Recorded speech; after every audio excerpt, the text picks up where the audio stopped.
E ter a sua liberdade limitada, oportunidades, os sonhos ficarem cada vez mais distantes e a desigualdade cada vez mais perto. Todos nós sentimos isso nesse último ano. As pessoas com deficiência sentem desde o primeiro dia de vida. Ajude a APAE a continuar mudando essa realidade. Acesse o portal APAE Brasil. Há 66 anos atuando com carinho na superação de limites. Centro Universitário ENIAC, há 40 anos formando alunos com uma estrutura ampla, principalmente na área de tecnologia e saúde, com muitos cursos presenciais, híbridos e EAD. Então não tem desculpa para você buscar aquela formação que você precisa e diz não ter tempo.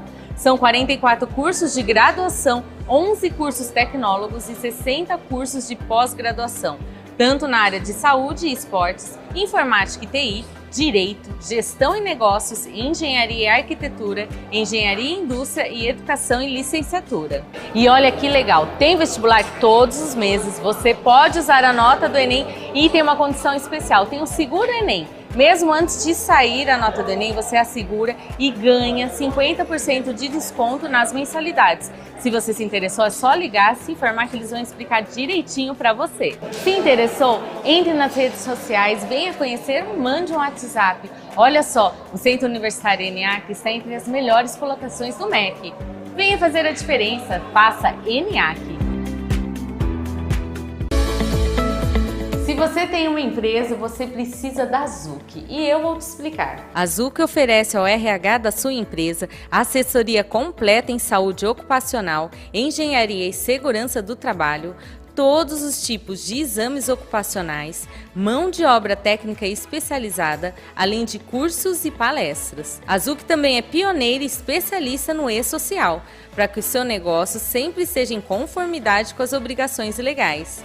Com uso de tecnologias modernas, inteligência artificial, soluções próprias, além do sistema SOC. Sua empresa tem acesso em tempo real a estatísticas e análises sobre a saúde dos colaboradores. E você que tem uma empresa sabe como é importante estar em dia com as informações que você presta para o governo, não é mesmo? A Zuc tem mais de 600 empresas atendidas, clínicas cadastradas e ambulatório próprio próximo à Avenida Paulista, ao lado do metrô Paraíso. Ligue e conheça mais sobre a Zuc Saúde Ocupacional. São mais de 25 anos de experiência.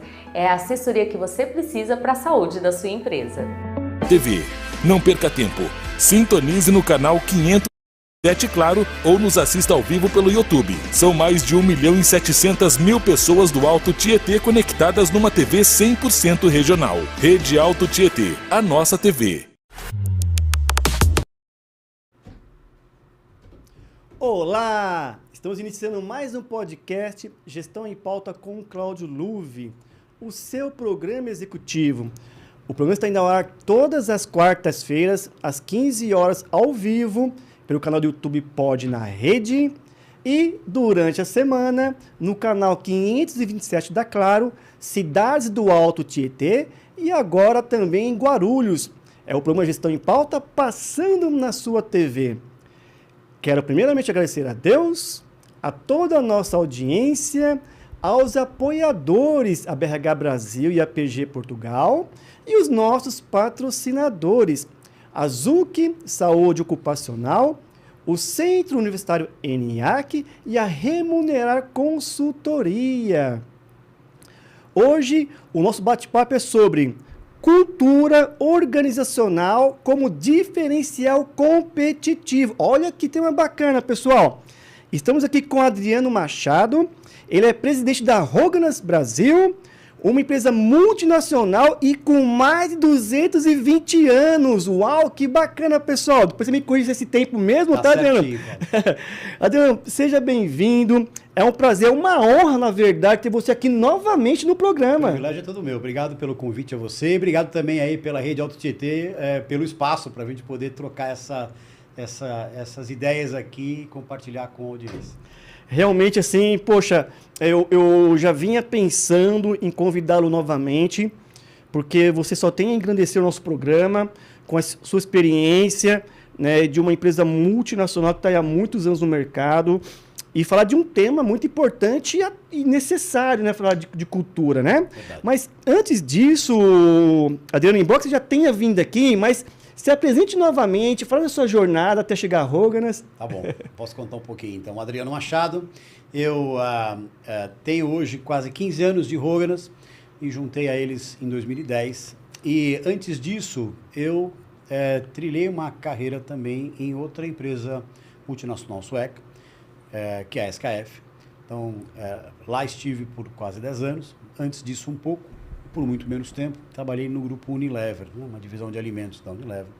Bem no começo da minha carreira eu tinha bastante cabelo ainda, eu costumo fazer essa referência sempre, né, Cláudio? Mas acho que a minha escola de liderança foi mesmo nas empresas suecas. Comecei, como eu falei, na SKF. E se eu somar então essas duas, já são 25 anos trabalhando com os suecos. E eu sempre comento, né? Se eu puder continuar escolhendo os suecos, sempre que eu puder, eu vou fazer isso, né? É uma cultura, tem sido a minha escola de liderança, tem sido a minha escola de gestão de negócios, eu me identifiquei demais com isso. Então, muito feliz de poder trabalhar lá. Quero te contar um pouco sobre a Hóganas também, já que você pediu para me apresentar. Isso. Né? A Hóganas é uma empresa que tem 228 anos. Você passou bem perto. Passou perto. Mas 228 anos. 228 anos de fundação. Caramba. E é muito legal, né? Porque você pensa, para uma empresa existir por 220 e tantos anos, alguma coisa certa ela tem feito. Verdade. E acho que uma das coisas que a gente com frequência se conecta é o fato de que a gente está permanentemente se reinventando, né? Apesar de estarmos há 228 anos no mercado, não fazemos a mesma coisa há 228 anos, né? A empresa começou com mineração de carvão no sul da Suécia, num território que inclusive era da Dinamarca na época, não era nem da Suécia. Então começou com a mineração de carvão há 228 anos atrás. Da mineração de carvão evoluiu para cerâmicas de alta performance. Então falo para cerâmica como para materiais refratários, né? Cerâmicas de alta resistência. E da cerâmica evoluiu para desenvolver a metalurgia do pó. Então a Hóganas é a precursora da metalurgia do pó no mundo. Foi ela quem criou isso e há mais ou menos 100 anos a gente se dedica exclusivamente à metalurgia do pó. Lógico, nós começamos com o negócio de pó de ferro e a gente tem evoluído para ligas metálicas de diferentes composições. Então, estamos presentes nos 5 continentes, com fábricas, são 17, se eu não estou errado, espalhadas pelo mundo. Temos fábricas no Brasil, na China, nos Estados Unidos, na Índia, Japão, na Bélgica, temos fábricas na Inglaterra, né? E centros de distribuição também espalhados pelo mundo, além dessas operações. Centros de pesquisa e desenvolvimento, isso é curioso, né? Quando você é precursor de uma tecnologia, com frequência não é sobre o produto que você cria, mas o que é que ele traz de benefício para o seu cliente. Então, quando nós criamos a metalurgia do pó, há um pouco mais de 100 anos atrás, isso não existia. A primeira pergunta é: o que você faz com pó metálico? Então, nós trabalhamos muito para desenvolver aplicações que se beneficiassem da tecnologia. Então, os nossos centros de pesquisa e desenvolvimento, e a gente tem isso espalhado pelos Estados Unidos, Suécia, China e Índia hoje, né? Esses centros de pesquisa e desenvolvimento estão dedicados a entender e ajudar a desenvolver as aplicações dos nossos clientes. Muitas vezes as aplicações dos clientes dos nossos clientes. Então a gente tem um corpo de engenharia que conhece muito sobre aplicações diferentes. E eu posso dizer que pós metálicos são usados, a gente brinca aqui no Brasil, né? Do pão ao avião. Então você tem pó metálico usado para enriquecimento alimentício, e isso é real, né? A gente também fornece material para isso, é um pó de ferro de altíssima pureza, de origem mineral. E você tem pós metálicos aplicados em diferentes componentes de aviação, para revestimento de turbinas, para fabricação de componentes de alta complexidade geométrica. Você tem aplicações mais convencionais na metalurgia, como corte, para soldagem, que é bastante comum também. Então, a metalurgia do pó tem, de fato, eu sou suspeito para falar, mas tem uma penetração com indústrias muito diversas, muito diferentes. Está presente no nosso dia a dia, de maneiras que a gente quase nem sempre lembra, né? Estou aqui olhando para esse ar-condicionado, soprando e me refrescando. Sempre aparelhos de ar-condicionado, automóveis, refrigeradores, o pão que a gente come de manhã. Eles têm um pouquinho de contribuição da Höganäs. Eu tenho certeza que esse ar-condicionado tem componentes que foram feitos com pó da Höganäs, de alguma maneira, né? Então a gente está presente no dia a dia das pessoas sem que elas sequer saibam, porque não tem um produto de consumo, mas um produto industrial, né? A gente fornece matérias-primas para a indústria. Então, essa é a Höganäs. Eu, então, casado com a Milene, pai do Vinícius, que tem 13. Vinícius? Isso, a Analice, que tem 3. E, sim, os dois com a mesma esposa. Muitas pessoas perguntam, mas olha, com 10 anos de diferença. Não, a gente resolveu fazer as coisas com muita calma. Então, a gente precisa se manter jovem para poder dar conta da energia dessa molecada. Verdade. E, apesar dos poucos cabelos, é o que eu tenho tentado fazer, Cláudio. É verdade. Poxa, bacana, 10 anos de diferença, né? Mas o bacana, como tem uma diferença assim, já não tem tanto conflito entre os irmãos, né? Zero. Inclusive, o Vinícius ajuda muito a dar conta da Analice. Ela tem uma energia incrível. A gente se reconhece como pais muito diferentes dos pais que nós somos para ele, né? Porque, afinal de contas, éramos 10 anos mais jovens quando ele nasceu também. Então, ele ajuda muito a dar conta da energia dela. Sim, não fosse por isso, acho que a gente estava em piores lençóis, vamos dizer assim. Eu tenho como meu exemplo também que eu tenho 2 filhos, né? Um de 24 e um de 10. O meu é até maior que o seu, 14 anos de diferença. E da mesma, né? Da mesma esposa também? Da mesma mãe. Mas alguma coisa em comum além do penteado. E aí o bacana é que o mais velho, praticamente, ele ajuda muito, até como pai. Que legal, né? Ele cuida assim com o campo, porque era um sonho dele ter um irmão, né? O mais velho. E aí, poxa, quando a gente tivemos lá o Vinícius, que também chama Vinícius, tá com 10 anos, o mais velho trata ele assim como um pai e filho, um cuidado. Né? Então, nessa diferença, a gente foge dos conflitos de irmãos, né? Não tem dúvida, cara, não tem dúvida. A gente sabia muito claro que, olha, os filhos iam competir pela nossa atenção. Dessa forma, eles não competem. Meu menino é super compreensivo, que de fato ela demanda muita atenção. Você tem filhos com uma diferença pequena de idade, é sempre aquela disputa por quem tem mais, né? Então, olha, isso tem dado super certo, graças a Deus. Adriano, então assim, parabéns pela sua jornada de carreira até a Höganäs aí, e também pela sua família, né? E novamente te agradecer por estar aqui. Eu tenho certeza que você vai contribuir com esse tema, que falar de cultura é necessário, né, Adriano? E antes de começar aqui, tem um comentário aqui da Carol Maravilha. Você conheceu lá embaixo a Carol. Ah, que legal. A nossa diretora. Um abraço para ela. Sempre com muito conteúdo esse podcast, né? De bom conteúdo, né? Obrigado. Como eu falei, o privilégio é todo meu. Tá vendo só? Agora eu preciso ter a responsabilidade de não decepcionar, porque que isso? Não. Então, assim, Adriano, o que é cultura organizacional e como que ela se consolida numa organização? Olha, posso separar um pouco? Pode. Acho que cultura remete um pouco a cuidar, né? Se você pensar, eu fui procurar um pouco também sobre isso, porque eu tenho recebido essa pergunta com mais frequência, né? Às vezes as pessoas têm a impressão de que isso é um pouco abstrato. Para mim, tenho muito claro. A origem da palavra cultura vem do culto, de cuidar, de atividade agrícola. Então, remete ao começo da atividade agrícola, né? E se você pensar numa planta, num legume, aquilo que a gente vai cuidar para comer, como é que você faz? Você tem que cuidar o tempo todo. É disciplina, é consistência, para que aquela árvore dê os frutos que você possa depois usar como alimento. Então, a cultura, a palavra cultura remete a isso, de você cuidar com consistência, com disciplina, para que dê frutos. E quando a gente então fala de cultura organizacional, não é diferente, né? Se você pensar, a cultura da organização começa com ela definindo o propósito. Para que ela veio, por que ela está no mercado, ao que ela se presta, né? Então, do propósito você passa, então qual é a sua visão e quais são os seus valores.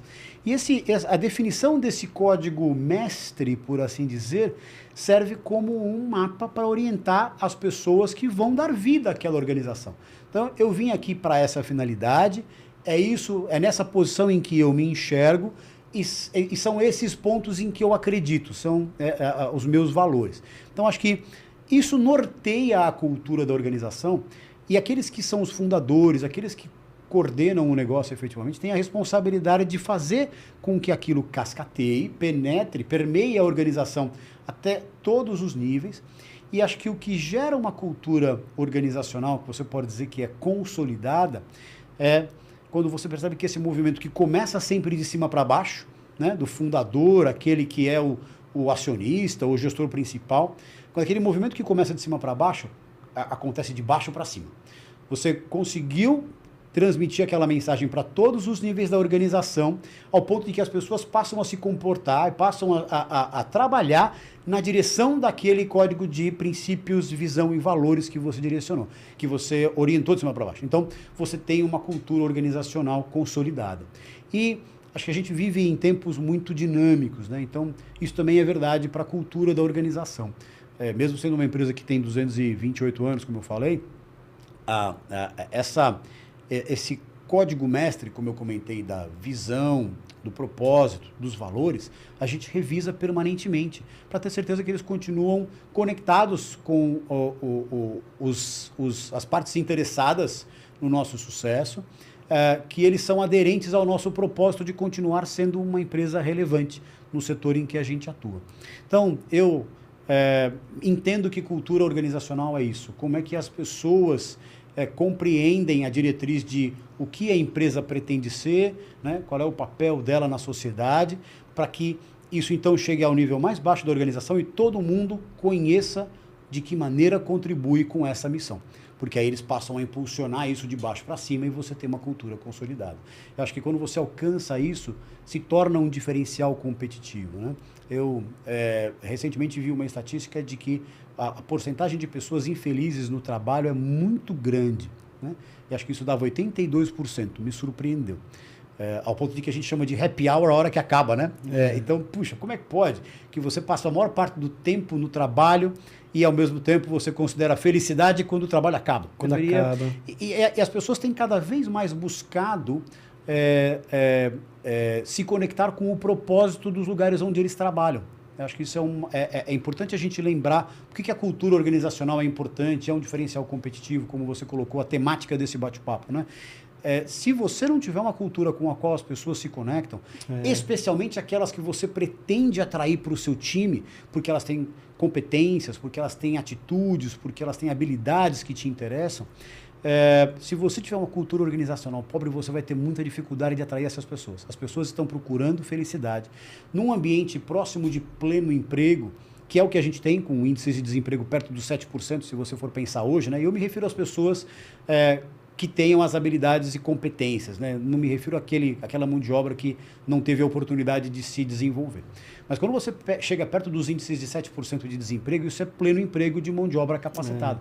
As pessoas têm o privilégio de escolher onde elas vão trabalhar. E elas querem trabalhar em empresas com cujo propósito elas se identifiquem. Então, remete à cultura. Se você tem uma cultura organizacional sólida, isso pode ser um baita diferencial competitivo para o seu negócio, para você atrair as pessoas certas que vão continuar levando você para frente. De novo, acho que com 228 anos de existência, parte do que tem impulsionado isso, naturalmente, é tudo graças às pessoas, mas parte porque elas se identificam com a cultura da organização.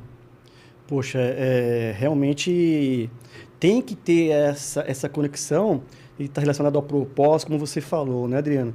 E então, quando você está numa empresa que tem uma cultura, por exemplo, ali de orientado para as pessoas, por exemplo, né? Ou de repente orientado para os resultados, enfim, porque existem diversos tipos de culturas, né? De acordo com a empresa. E então, quando a pessoa ela está alinhada com aquela cultura, é onde, por exemplo, no caso da Hogger, vai chegar a 228 anos. Não é isso? Não? Né? Então, verdade. É importante essa conexão, como você bem falou, de propósito também, né? Porque tem que estar alinhado com você. Também a cultura. Seria isso, Adriano? Mas é verdade. Olha, a gente tem tido a oportunidade, eu tenho tido a oportunidade de conduzir programas com o nosso time lá, que tem se conectado com públicos de diferentes gerações. Aliás, acho que é a primeira vez que a gente tem 5 gerações simultaneamente trabalhando. Então, a primeira coisa que vem à cabeça é conflito. Mas quando você, de novo, tem esse guarda-chuva muito bem definido, consegue comunicar isso com clareza, e as pessoas se identificam, porque mais do que fazer porque alguém manda, é fazer porque aquilo se conecta com coisas em que você acredita. Aí fica natural, fica leve, e as pessoas então começam a trabalhar na direção, alinhados na direção correta, sem que aquilo seja um fardo, né? Então, a gente tem tido a oportunidade de conduzir processos seletivos, por exemplo, de trainees, que são profissionais aí que já estão com a sua primeira jornada acadêmica concluída, estão entrando no mercado de trabalho, o pessoal para programas de estágio. Primeiramente, eu preciso reconhecer que o nível desse pessoal que passa por esses processos seletivos, que você começa com 2.000 candidatos, é um desafio até selecionar e chegar naqueles 30 finalistas, dos quais você, por exemplo, no caso do nosso programa de estágio, estamos selecionando 10 e recentemente tivemos aí, há uns 2 anos atrás, na verdade, 1.600 candidatos para tirar 3 trainees finalistas, né? Então, é uma peneira muito fina, né? E atraindo gerações diferentes para somar com a cultura que a gente já tem instalada lá. Então, é importante que nesse processo de aculturamento das organizações exista uma mensagem muito clara, de novo, de propósito, de visão e de valores, porque, primeiro, as pessoas vão rapidamente se identificar com aquilo. Eu fiquei surpreso com esses processos mesmo, esse mais recente com os estagiários, por exemplo, de como as pessoas não vieram fazer perguntas do negócio, se é difícil, se é fácil, sobre como a nossa mensagem de missão, visão e valores se conecta com aquilo que a gente faz. Se a gente está fazendo aquele negócio de você pratica o que você prega, né? Porque se as pessoas têm dúvidas se você pratica o que você prega, elas não vão querer fazer parte desse movimento. Não vão querer. Não tem mais espaço para enganar as pessoas. Não. A informação nunca esteve tão disponível. Né? Então, elas chegam para conversar com você, muitas vezes conhecendo coisas da empresa que eu não conhecia, e eu falo assim, como é que esse cara descobriu isso? Está tudo hoje online, não tem mais como. As pessoas não se permitem ser enganadas. Sim, né? sim. Então, elas testam muito para saber se o que a gente prega é o que a gente pratica, porque se for autêntico e se realmente se conectar com aquilo em que elas acreditam, elas vão comprar a briga com você. E eu acho que, no fundo, é o que as empresas procuram como parte desse diferencial competitivo. Sim, né? sim. Você identificar pessoas boas que reúnam as competências e enriqueçam aquela cultura que você já tem instalada, e isso vai perpetuando a organização para que ela continue relevante num ambiente que está permanentemente em estado de mudança. Né? Verdade, Adriano. E assim, a gente até fala que no mundo de RH, empresarial, organizacional, a empresa contrata o colaborador, mas o colaborador, como você bem falou, contrata a empresa. Não tem a menor dúvida. Né? Então, é o que você acabou de falar. Né? Então, quer dizer, as pessoas procuram mais saber realmente da empresa, né? Quais são os valores dela. Né? De repente, ela até pergunta para quem trabalha na empresa, poxa, como que é na Höganäs? Então, poxa, tem essas referências. E aí é onde que as pessoas querem estar. E assim, Adriano, até se aprofundando um pouco mais, eu gostaria que você falasse um pouco mais assim, qual que é a cultura na Höganäs? No que vocês acreditam? Me aprofunda mais nesse assunto. Tá bom. Antes de eu entrar nisso, vou fazer um comentário que vai criar o gancho para essa narrativa. Né? Você fala das pessoas quererem se identificar com o lugar onde elas trabalham, e eu realmente acredito nisso. A gente tem tido experiências interessantes, e uma das práticas que nós temos com processos seletivos, que não conseguimos fazer para todos os cargos, mas para a grande maioria deles, a gente procura fazer com que o entrevistado, na etapa final, converse com pelo menos outras 2, 3 pessoas dentro da organização. Ah, e aí, por legal, que a gente acredita nisso? A primeira impressão que traz para quem está sendo entrevistado é falar assim, puxa vida, que difícil, né? Então eu estou sendo testado pelo Cláudio, pelo Adriano e pela Joana, por exemplo. Não. Primeiro, a gente acha muito difícil você selecionar uma pessoa só numa entrevista de 40 minutos, 1 hora, porque a gente contrata pelas competências, né, pelas habilidades, pelo currículo, mas é sobre o comportamento depois. Então, que injusto você julgar comportamento numa conversa de 40 minutos carregada de todos os vieses que eu tenho, naturalmente. Então, quando a gente divide isso com mais 2, 3 pessoas, você sempre tem pontos de vista diferentes, e depois a gente se junta para falar, e aí, o que você viu que eu não vi, vice-versa, e aí isso tem ajudado muito na assertividade das contratações. A gente, acho que tudo começa contratando certo, né? Então, a gente tem se empenhado para fazer isso dar certo, sempre com 2 ou 3, pelo menos, entrevistadores na etapa final. Mas não apenas por causa disso, porque também é a oportunidade do candidato conhecer mais sobre a empresa e não a partir apenas daquilo que eu puder falar. Sim. Então, nós recentemente contratamos uma pessoa para trabalhar na área de RH e ela fez o comentário comigo, puxa, mas olha, nas posições que eu ocupei, é a primeira vez que eu converso com o presidente, embora eu tenha conversado com outras pessoas também, Eu falei, tá, e o que você acha disso? Ela mesma comentou, pô, eu acho ótimo, porque eu estou conseguindo tirar as minhas dúvidas e testar se o que vocês falam é consistente. Se vocês combinaram a resposta, eu não sei, mas continua muito aderente. Então, eu acho que isso prova, de novo, um pouco da história da cultura ser consolidada, né? Quando é que você testa isso? E a gente, de fato, não ensaia, é discurso, não preciso nem dizer, né?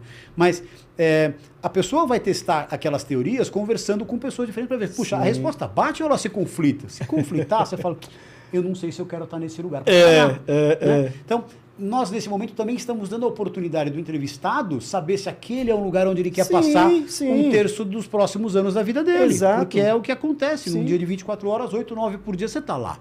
Então, este é o lugar onde eu quero estar, eu me conecto com um propósito, com o que esses caras querem fazer, né? Puxa, quando você pensa na Rogue, nós somos uma grande empresa de reciclagem.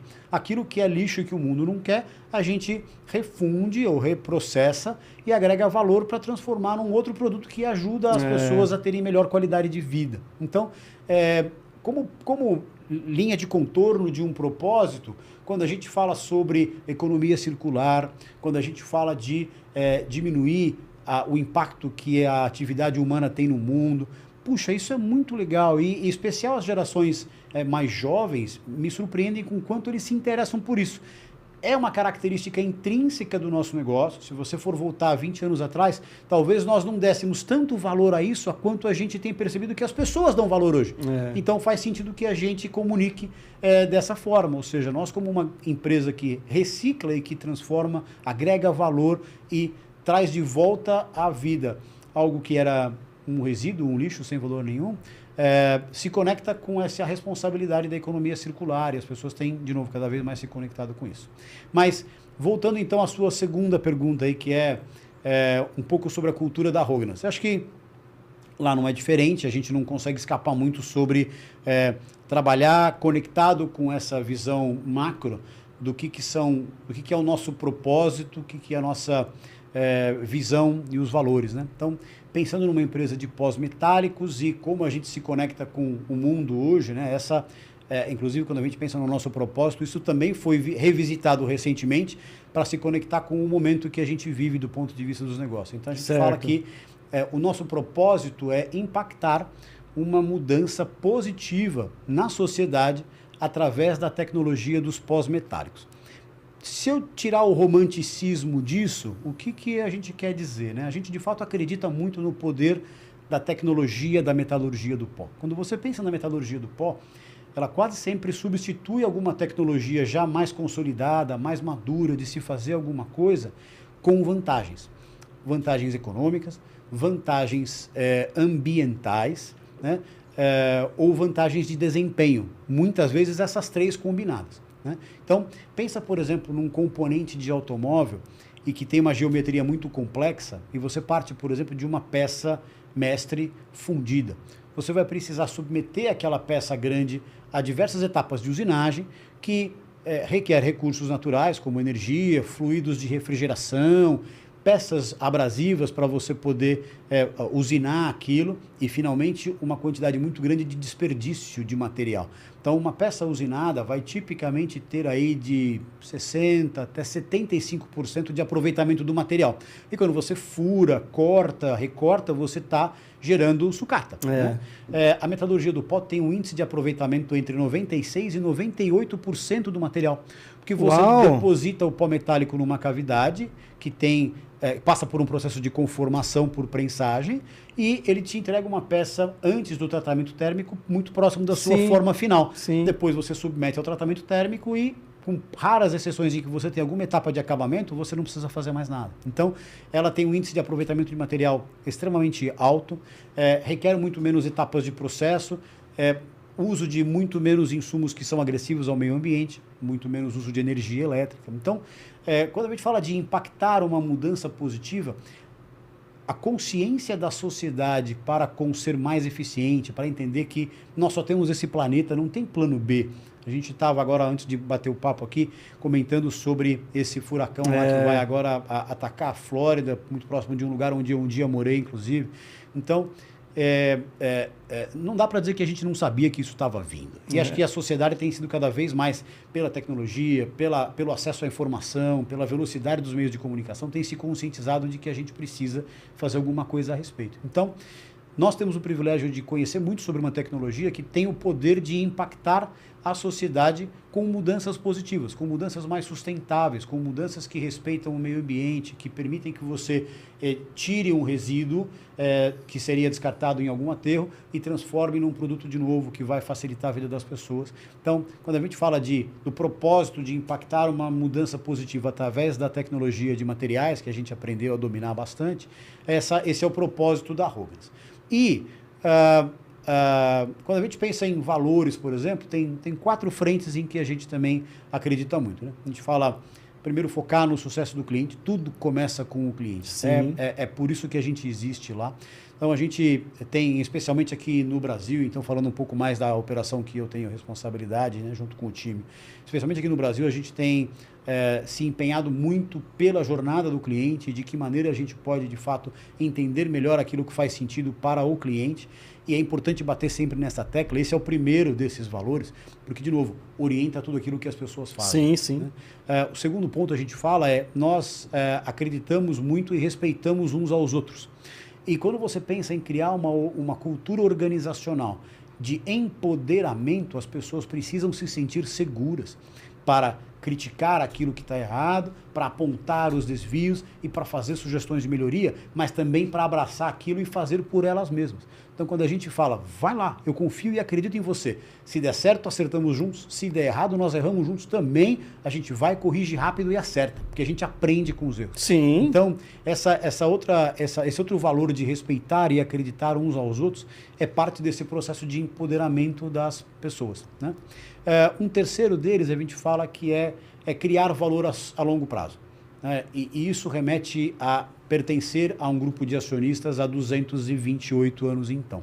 Nós não estamos aqui para ganhar uma corrida de 100 metros rasos. Nós não estamos aqui para ganhar vantagem em cima da próxima transação comercial. A gente está aqui para escrever uma história de mais de 228 anos. Então, esse compromisso de criar valor a longo prazo é o compromisso de você efetivamente entender que as coisas têm, os processos precisam respeitar os seus respectivos tempos e movimentos. A gente sabe que é preciso primeiro plantar para depois colher, né? Então, isso também tenta trazer segurança para as pessoas, assim, não ceda às tentações dos atalhos, de fazer alguma coisa, de cortar caminho. Não existe vantagem cortando caminho. A gente, de fato, precisa entender de que maneira as nossas decisões são orientadas para essa pergunta, né? A gente está criando valor a longo prazo ou é só uma pequena vantagenzinha que acaba ali na esquina? Quando é uma pequena vantagem que acaba ali na esquina e as pessoas falam assim, isso de fato não é importante. Ah, mas é legal. Mas não é importante. Nós não estamos aqui para ganhar vantagem só até amanhã. Nós estamos aqui para ganhar vantagem sempre. Exato. Então, isso ajuda muito a nortear as nossas decisões. E o terceiro é a gente... O quarto, perdão. Obrigado. O quarto é a gente liderar as iniciativas de sustentabilidade. Certo. De novo, né, as pessoas, em especial o pessoal da geração mais nova, mas impactados por todo esse movimento de pegada de carbono, tem de fato se conectado muito com isso. Quer dizer, de que maneira os nossos atos são responsáveis do ponto de vista socioambiental. E a Roganas assumiu o compromisso de zerar as emissões de carbono até 2037. Nós somos, na essência, uma grande metalúrgica. E a gente tem consciência de que esse é um processo poluente, esse é um processo que tem uma pegada grande de carbono. Então, quando os acionistas assumiram esse compromisso, e já tem 5 anos que isso foi feito publicamente, muito antes desse movimento mais recente que tem ganhado força e tal, num primeiro momento, nós mesmos, como parte da liderança, se assustou, porque falou assim, puxa, mas vai ser muito difícil isso acontecer. Agora, quando eles assumem esse compromisso público e colocam um prazo, cria esse movimento de sustentar a cultura da organização que eu falava. E todos temos caminhado nessa direção. Então, vou criar um produto novo? Vou. Ele é sustentável? Ambiental e economicamente? Ele emite mais ou menos poluentes do que aqueles que eu faço hoje? Se eu não tiver certeza que a resposta vai na direção da sustentabilidade, a gente dá um passo para trás. Então, de novo, né? Como é um pouco da nossa cultura e por que ela é importante, começa com você ter muita clareza com esse código de propósito, de visão e de valores, porque eles norteiam tudo aquilo que as pessoas fazem, e a organização são as pessoas. Então, hoje, a gente tem uma cultura que, inclusive aqui no Brasil, eu falo que a gente tem 228 anos, mas no Brasil nós temos só 25 anos. 25 anos. A Ruganas entrou no Brasil em 1999, adquirindo uma empresa brasileira, pequena, familiar, e com quem a gente já tinha alguma cooperação de tecnologia, para ajudá-los a fabricar pós metálicos, inclusive. Mas eles fabricavam muito mais coisas, né? Então, no Brasil, a empresa tem só 25 anos, se você for pensar. E eu me juntei a eles há quase 15 anos para fazer parte desse processo de transformação cultural. Era uma empresa que ainda, quando eu entrei há 15 anos atrás, ainda tinha muito dos traços de uma empresa familiar, uma empresa pequena. E a gente, então, fez parte desse movimento de internacionalizar, de fazer com que a gente instalasse processos de governança corporativa, que fizesse com que esse propósito, visão e missão permeassem a organização. E da mesma forma que eu comecei lá conceituando de que a palavra cultura remete à atividade agrícola, né, que é disciplina, que é cuidar todos os dias, de maneira consistente, o processo de aculturamento leva tempo para acontecer. Sim, sim. Então, a cultura da organização hoje, eu acho que está consolidada como parte desse movimento consistente que a gente vem trilhando ao longo desses últimos anos, Cláudio. E é uma cultura que empodera as pessoas, elas realmente hoje se conectam e compreendem o propósito da organização e sabem que decisões tomar. Então, eu acho que no fundo isso é o que torna um negócio sustentável. Mesmo que amanhã houvesse um outro líder no meu lugar lá, e a gente sabe que ninguém é eterno nas suas posições, uma cultura muito forte não deixa que o líder tome as decisões erradas. Você tem um processo de governança bem estabelecido, você tem as pessoas defendendo aquele propósito. Se você tivesse amanhã uma liderança muito tirana, o que eu duvido, porque a organização não se proporia a colocar isso, né? Conhecendo os suecos como eu os conheço. Mas mesmo que você tivesse uma liderança muito tirana, em última instância as pessoas começam a deixar a organização. Sim, não deixa. E ela não se sustenta. Não. Né? Então, uma cultura muito forte sustenta a organização apesar dos seus líderes. Com os seus líderes e apesar dos seus líderes. É nisso que eu acredito. Eu acho que a gente está hoje nesse momento. Tem uma equipe muito jovem, combinada com uma equipe muito experiente de casa. E eu acho que essa riqueza, esse caldeirão de gerações, como eu falei, são 5 gerações pela primeira vez que a gente tem lá. E os conflitos são naturais, é lógico, das diferenças, mas é muito legal você ver como um aprende com o outro. Sim. Né? Absorve o melhor da experiência, Exato. com a agilidade dos mais novos. A gente gosta muito dessa diversidade e confesso a você que estamos longe de ter alcançado a diversidade que nós gostaríamos, mas acho que o primeiro passo é reconhecer isso. Então a gente reconhece a importância de ter uma cultura, de ter um corpo de colaboradores diverso, porque a gente amplia as nossas chances de se conectar com os mercados que são muito diversos e com os quais a gente tem interesse de se relacionar também. Sim. Então, acho que esse é um pouco do momento cultural que a gente vive. Eu tenho orgulho de ter feito parte, de fazer parte desse movimento, que é um movimento vivo, né? Te falei que a gente está permanentemente revisitando o nosso propósito para ter certeza que ele continua relevante para as partes que têm interesse no nosso negócio também, e que essa visão também continue representando aquilo em que as pessoas acreditam. Poxa, Adriano, realmente ouvindo você aqui, é um presente aqui para a nossa audiência. Porque, poxa, nós estamos falando de uma empresa que aqui no Brasil está há 25 anos, mas ela tem 228 anos. E você é uma pessoa que está ali há 15, que passou por esse processo. Então, quer dizer, a expertise, poxa, a sua experiência não tem preço. Então, realmente é um presente aqui para a nossa audiência. A Joana fez um comentário. A Joana, que aliás, ela já veio dela que eu tô aqui, hein? É verdade. Ela já veio com você e vai voltar depois de novo. A Joana colocou aqui, ó. Curtindo por aqui esse bate-papo. E ela continua, Adriano. Hoje as pessoas querem se conectar com o propósito da organização antes de entrar, que é o que a gente vinha falando, né? Ufa, que bom, não falei bobagem. Ai, Joana, obrigado, meu Deus do céu. Joana, gratidão, viu? E logo você vai estar aqui com a gente, hein? Cumpra a sua palavra, senão vai ficar com ciúmes que eu vim aqui e ela não veio, por favor. É verdade, é verdade. A Joana é do RH, lá do Recursos Humanos, né, da gestão de pessoas e tal. E assim, Adriano, o papo tá bom, mas preciso passar aqui um recadinho, tá certo? Vamos nessa. Pessoal, deixa eu anunciar nossos patrocinadores. A Zuc Saúde Ocupacional, Assessoria completa especializada em SST, Segurança e Saúde do Trabalho, que, aliás, é referência e conta com atendimento nacional. O Centro Universitário ENIAC, que é tradição e referência em Guarulhos e região, e que, aliás, está com curso novo de medicina. E a Remunera Consultoria, especializada em remuneração estratégica, também com atendimento nacional. Pessoal, durante o programa aqui, está passando os QR Code dos sites. Entre e conheça nossos patrocinadores que apoiam a gente.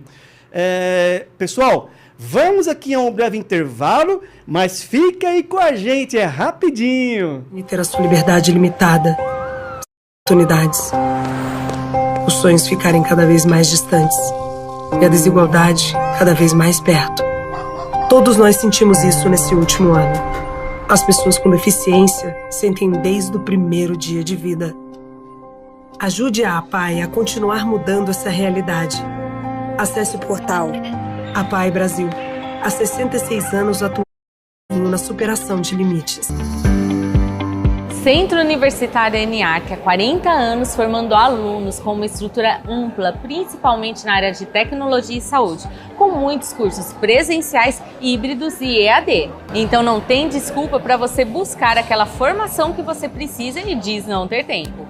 São 44 cursos de graduação, 11 cursos tecnólogos e 60 cursos de pós-graduação, tanto na área de saúde e esportes, informática e TI, direito, gestão e negócios, engenharia e arquitetura, engenharia e indústria e educação e licenciatura. E olha que legal, tem vestibular todos os meses, você pode usar a nota do Enem e tem uma condição especial, tem o Seguro Enem. Mesmo antes de sair a nota do Enem, você assegura e ganha 50% de desconto nas mensalidades. Se você se interessou, é só ligar, se informar que eles vão explicar direitinho para você. Se interessou, entre nas redes sociais, venha conhecer ou mande um WhatsApp. Olha só, o Centro Universitário ENIAC está entre as melhores colocações do MEC. Venha fazer a diferença, faça ENIAC. Se você tem uma empresa, você precisa da Zuc e eu vou te explicar. A Zuc oferece ao RH da sua empresa assessoria completa em saúde ocupacional, engenharia e segurança do trabalho, todos os tipos de exames ocupacionais, mão de obra técnica especializada, além de cursos e palestras. A Zuc também é pioneira e especialista no e-social, para que o seu negócio sempre esteja em conformidade com as obrigações legais. Com o uso de tecnologias modernas, inteligência artificial, soluções próprias, além do sistema SOC. Sua empresa tem acesso em tempo real a estatísticas e análises sobre a saúde dos colaboradores. E você que tem uma empresa sabe como é importante estar em dia com as informações que você presta para o governo, não é mesmo? A Zuc tem mais de 600 empresas atendidas, clínicas cadastradas e ambulatório próprio próximo à Avenida Paulista, ao lado do metrô Paraíso. Ligue e conheça mais sobre a Zuc Saúde Ocupacional. São mais de 25 anos de experiência. É a assessoria que você precisa para a saúde da sua empresa. TV. Não perca tempo. Sintonize no canal 527 Claro ou nos assista ao vivo pelo YouTube. São mais de 1.700.000 pessoas do Alto Tietê conectadas numa TV 100% regional. Rede Alto Tietê, a nossa TV. Olá, estamos de volta! E hoje o nosso bate-papo é sobre cultura organizacional como diferencial competitivo.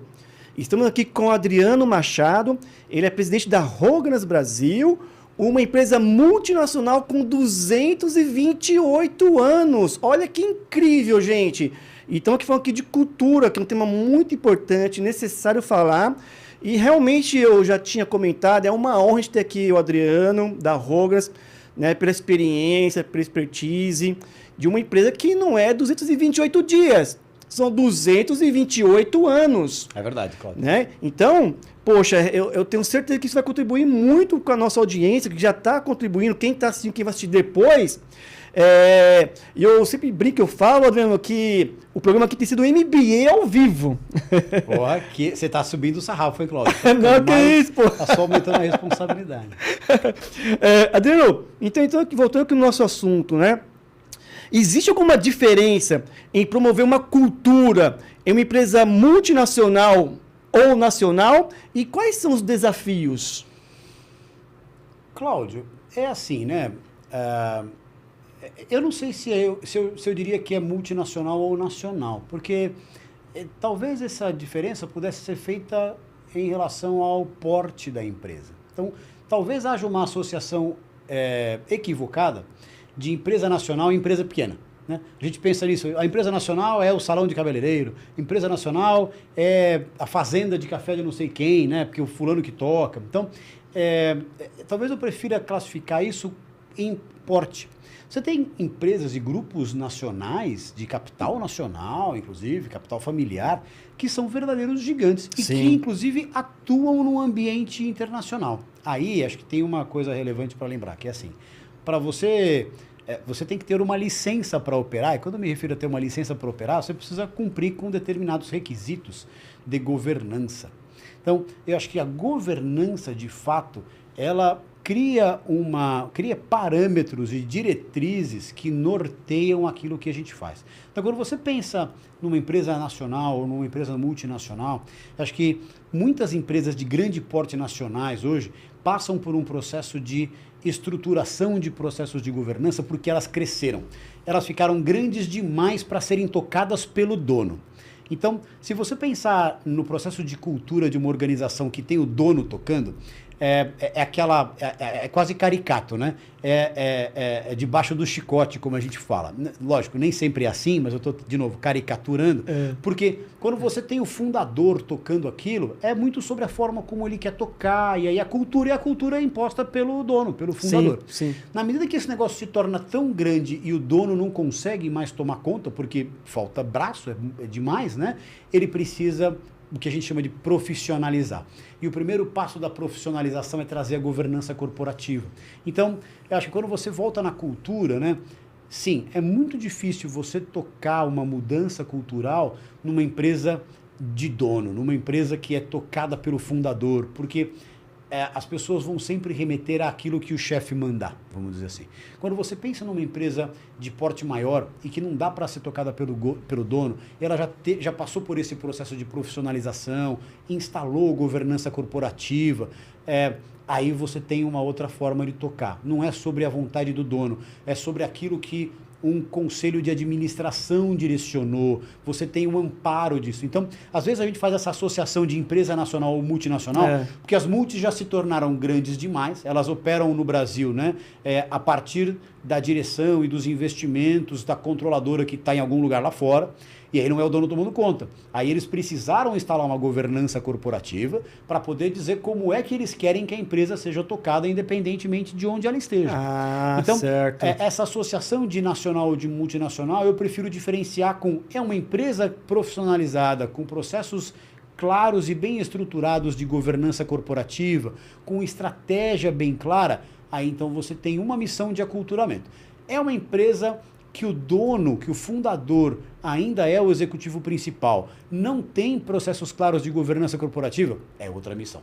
Então, eu preferiria talvez tentar direcionar essa sua pergunta, ou a resposta a essa sua pergunta, como é que você trata da cultura numa empresa em que você tem o dono ou o fundador tocando e numa empresa mais estruturada, mais profissionalizada com processos de governança corporativa, né?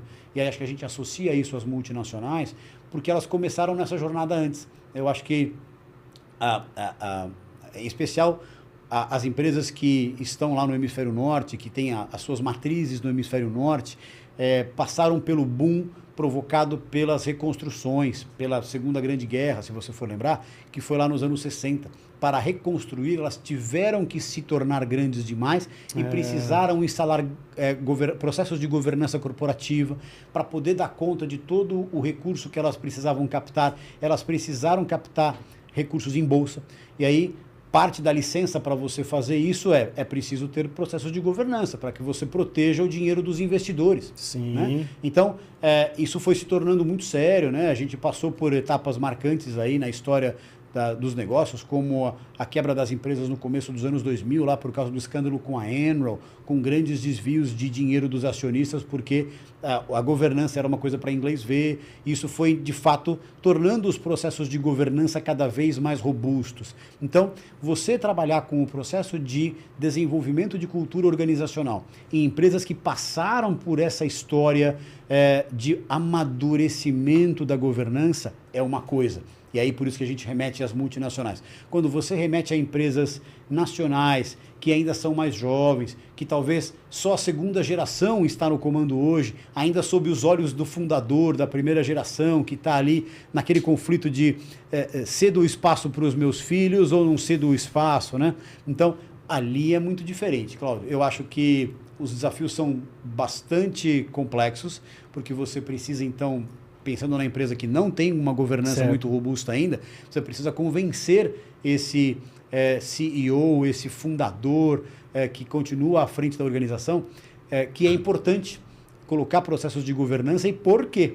Sim. Porque a primeira associação que ele faz é, mas por quê? Você está dizendo que a minha empresa é uma empresa bem sucedida, eu trouxe ela até aqui, como é que você pode presumir que agora o meu governo não é mais suficiente? Porque as coisas mudam. As coisas mudam. Porque a empresa hoje é grande. E se você quer continuar crescendo, você precisa abrir mão do que a gente chama do PCC, né? Do Planejamento, Comando e Controle, para que a empresa possa se autossustentar. E aí você começa com processos de governança que orientam aquilo que a empresa acredita, em quem ela acredita, o que ela quer ser. A partir da governança instalada, você então passa para uma estratégia, e que não é mais a estratégia do que aquilo que o dono vê, né? Quando você pensa numa empresa de dono, que é o fundador, a gente faz aquilo que eu quero fazer, aquilo que nós vamos para onde eu quero. E muitas vezes não é errado isso, porque é o sujeito visionário, é preciso respeitar o empreendedor que tirou aquilo muitas vezes do zero e construiu um império. Mas todos somos finitos. E ele também é. Você precisa substituir aquela cabeça do visionário por uma direção que qualquer pessoa profissional, preparada, possa dar continuidade, possa perenizar, né? Então, eu acho que quando você pensa nessa diferença, vamos falar de cultura? Vamos. Antes, se é uma empresa uma empresa que não tem governança, que ainda depende muito da cabeça do dono, essa é a primeira coisa. Você precisa criar, ou convencer o dono de que é importante instalar um processo de governança corporativa profissional. Dali você passa, temos uma diretriz de governança? Temos. Qual é a estratégia que vai sair da cabeça do dono para um conselho que vai validar aquilo e passa então a conduzir a empresa daquela maneira para, como eu comecei a nossa conversa, permear o resto da organização. Aí então as pessoas todas entendem qual é o papel que elas têm na realização daquela estratégia e passam a sustentar aquilo de baixo para cima. Mas é um movimento que começa muito diferente, que se você entra numa empresa onde isso já é maduro, a exemplo de uma empresa de 228 anos, não preciso te dizer, então o seu papel é estar revisitando aquela estratégia permanentemente, tendo certeza que ela continua conectada com as partes interessadas do seu negócio. E aí, de novo, né, lembrando que partes interessadas não é só o acionista. Partes interessadas são todos. É a sociedade onde a gente está inserida, são os colaboradores, são os fornecedores, são os clientes com quem tudo começa e depois, naturalmente, os acionistas, né? Enquanto você continuar atendendo aos anseios de todas essas partes interessadas, o interesse do acionista vai acabar sendo preservado também. Então, eu acho que os desafios são muito diferentes, e aí, de novo, eu não diria se é nacional ou se é multinacional, são empresas estruturadas, com processos de governança bem definidos e bem maduros, e de empresas que não necessariamente tenham isso. Então, acho que essa é a diferença. Eu espero ter respondido a sua pergunta. Muito, muito, muito bacana, Adriano. E, nossa, assim, tá incrível, realmente, eu volto a falar, fico aqui ouvindo aqui e só, poxa vida, é maravilhoso, realmente incrível. Eu passo aqui mais um recadinho, tá, né? Fique à vontade. O programa é seu. É nosso. Quer ter a sua empresa, a sua marca no programa Gestão em Pauta com o Cláudio Luve, com audiência e destaque nacional? Entre em contato através do WhatsApp 11 940-805-486 ou por e-mail gestãoempauta23@gmail.com e solicite mais informações. Adriano, o programa tem até para os minutos finais, mas eu gostaria que você assim, deixasse assim, como recomendação para se estabelecer uma cultura positiva? Que recomendações você daria para realmente propor para as pequenas, médias, uma cultura vencedora como tem sido a Hoganas? Obrigado, Cláudio. Olha, de novo, eu acredito muito nos processos de governança corporativa porque elas despersonificam a gestão. E aí a empresa se torna a prova das pessoas. A governança, muitas vezes, em especial quem está implementando isso, ou quem está pensando em implementar, que é uma organização que ainda não tem isso estruturado, a primeira imagem que quase sempre vem à cabeça é, puxa, burocratiza, eu preciso criar instruções de trabalho, procedimentos, vou buscar alguma certificação. Isso tem valor, porque, de novo, né, você está estruturando os processos de negócio que deixa claras quais são as regras e protege as pessoas. Quando as pessoas se sentem seguras porque elas sabem exatamente o que elas precisam fazer, Cláudio, elas abraçam. Ninguém sai de casa com o propósito de hoje eu vou fazer um mau trabalho. Todo mundo quer ter o sentimento de que está contribuindo, de que está agregando valor. Isso retroalimenta um processo de autoconfiança que faz com que as pessoas sejam mais produtivas. E pessoas produtivas são felizes, pessoas felizes geram resultados e isso atende aos interesses dos grupos que eu comentava aqui, né? Então, quando você pensa numa cultura vencedora, começa por ter processos bem definidos. Certo. Começa por uma governança que traz segurança para as pessoas, que elas saibam exatamente o que elas podem fazer, o que se espera que elas façam e o que elas não podem fazer, né? A gente hoje respeita muito as regras de proteção aos dados das pessoas, por exemplo, né? E às vezes surpreende aqueles que se deparam com isso pela primeira vez. De novo, é sobre você ter claro aquilo que as pessoas podem e aquilo que elas não podem fazer. Sim. Porque isso traz segurança, elas se sentem capazes de desempenhar um trabalho e não precisam ficar toda hora perguntando para o chefe, posso fazer isso? Ô chefe, posso fazer isso? Tá clara a regra? Vai para frente e faça o seu melhor. E aí, de novo, né? O próximo passo disso é você efetivamente comunicar com clareza o que se espera das pessoas, dar o poder e o apoio que elas precisam para desempenhar o papel delas. Se elas entenderem o que elas podem fazer e o que você espera com uma comunicação muito clara e tiverem apoio, puxa, elas vão performar. E acho que isso cria uma cultura vencedora, né? Tenha certeza de que o seu propósito não se confronta com aquilo que a sociedade espera do seu papel. Isso também é muito importante, né? Haverá cada vez menos espaço para as empresas tiranas, para aquelas que dão de costas para a sociedade, para aquelas que não se preocupam se elas estão ou não retribuindo para a sociedade um pouco da riqueza que elas puderam acumular com o negócio delas. Empresas que pensarem só em gerar riqueza para o acionista vão durar cada vez menos. Ah, mas eles são grandes e são poderosos. Não se engane. O poder do consumidor nunca foi tão grande com a digitalização, com a tecnologia que está nas mãos de todo mundo com o celular, né? Então, haverá cada vez menos espaços e as empresas já se deram conta disso, mesmo as maiores e mais poderosas, né? Então, acho que uma cultura vencedora você começa de processos muito claros, de governança corporativa que protege as pessoas para que elas se sintam seguras de desempenhar o papel delas e depois, de novo, né? Com propósito comunicado pela liderança, que se conectam com as pessoas e com uma visão que realmente represente aquilo pelo que a organização vive. Não dá para falar assim, eu prego uma coisa e faço outra. É liderar pelo exemplo. Se as pessoas reconhecem essa liderança, reconhecem aquilo que precisa ser feito, isso permeia todos os níveis da organização, elas começam a suportar.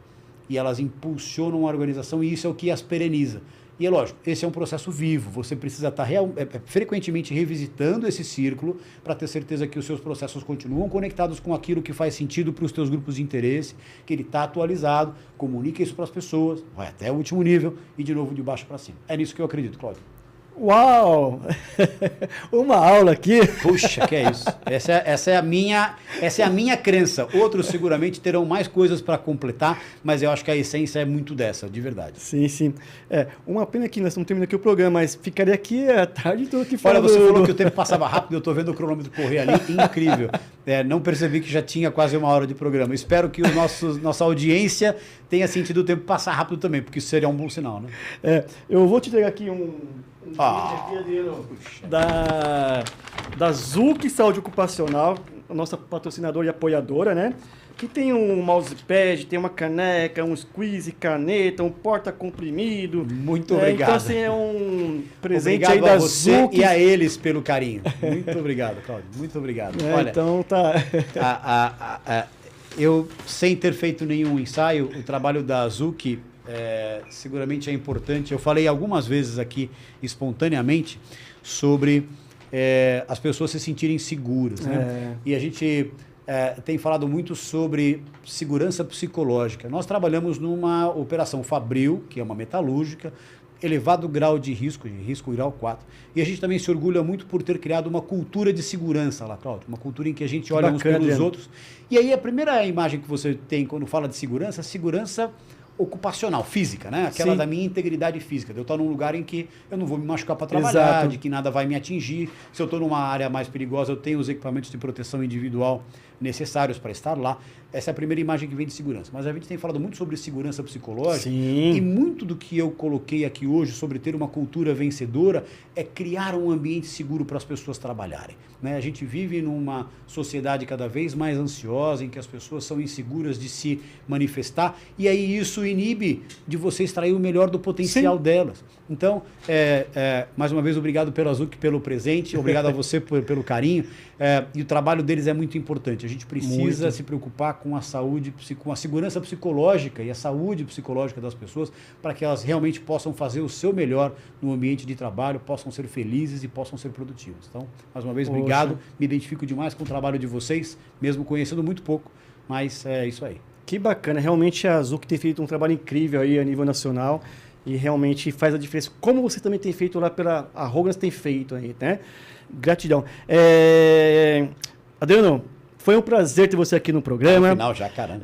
Deixa suas considerações finais e rede social, tanto sua como da Rogans também. Bom, se depois vocês quiserem se conectar comigo, podem procurar no LinkedIn lá pelo Adriano Machado. Para mim foi um prazer muito grande estar aqui, Cláudio, poder compartilhar um pouquinho dessa experiência. E eu tenho dito isso, né? Eu já acumulo quase 30 anos de carreira na indústria.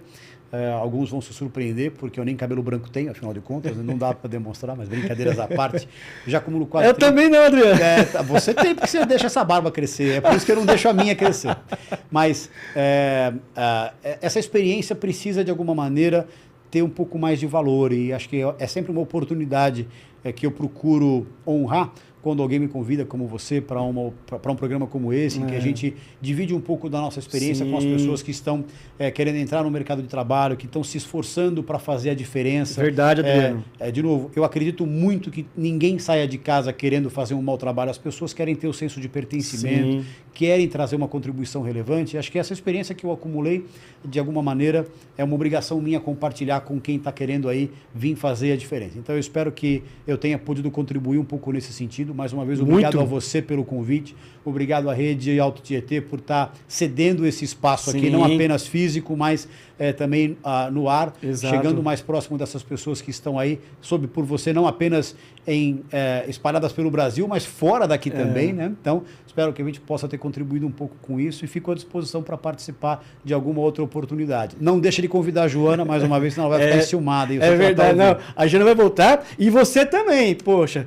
Vai ser um prazer. Você já virou sócio aqui da casa. Nossa senhora, não fala assim, eu vou cobrar, hein? Não, com certeza. Eu vou cobrar. Gratidão, Adriano. Quero aproveitar e agradecer novamente a nossa audiência, nossos apoiadores, a BRH Brasil, Associação Brasileira de Recursos Humanos, a PG Portugal, Associação Portuguesa de Gestão das Pessoas e os nossos patrocinadores, a Zuc Saúde Ocupacional, o Centro Universitário ENIAC e a Remunerar Consultoria. Pessoal, eu estou nas redes sociais, no LinkedIn como Cláudio Luve e no Instagram Cláudio Luve 16. Eu aguardo vocês na próxima quarta, pessoal. Tchau, tchau, gente! Um abraço, tchau.